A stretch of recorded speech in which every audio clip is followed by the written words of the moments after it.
Hello friend, আসসালামু আলাইকুম। তোমরা সবাই কেমন আছো? আশা করছি তোমরা সবাই ভালো আছো। ঈদের পরে কোনো ভিডিও ছাড়া হয়নি। আমাদের একসঙ্গে দুটো বিয়েবাড়ির নিমন্ত্রণ পড়ে গেছিলো। একটা বিয়েবাড়ির নিমন্ত্রণ আর একটা এঙ্গেজমেন্ট। দিনটা ছিল 25শে মার্চ।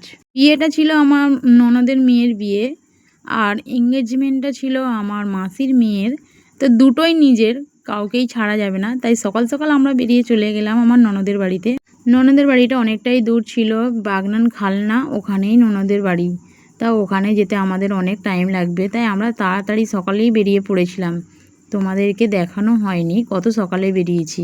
আমার ননদের ওখানে জায়গা কম থাকার কারণে তাই ওরা একটা ভবন ভাড়া করেছিল, সেই ভবনেই আমরা চলে গিয়েছিলাম। তাই ওদের বাড়ির ভিডিও শ্যুট করা হয়নি।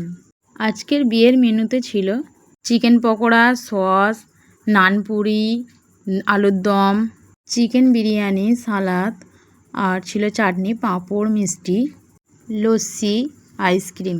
আমরা খাওয়া দাওয়া কমপ্লিট করে নিয়ে চলে এলাম বরকনের সঙ্গে একটু দেখা করতে। আমরা এসে দেখলাম বিয়ে পড়ানোটাও হয়ে গেছে। আবারও আমরা বাড়ি ফিরে এলাম।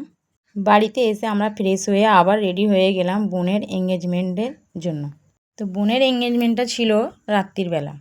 আমার মাসিরাও একটা ভবন নিয়েছিল, সেই ভবনেই হচ্ছিল।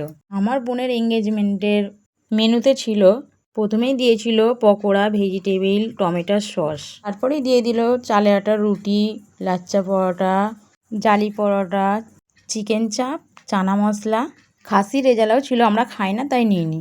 পরে দিয়ে দিল মিষ্টি সন্দেশ। আলহামদুলিল্লাহ, আমার বোনের এখানে এঙ্গেজমেন্ট হয়ে গেল।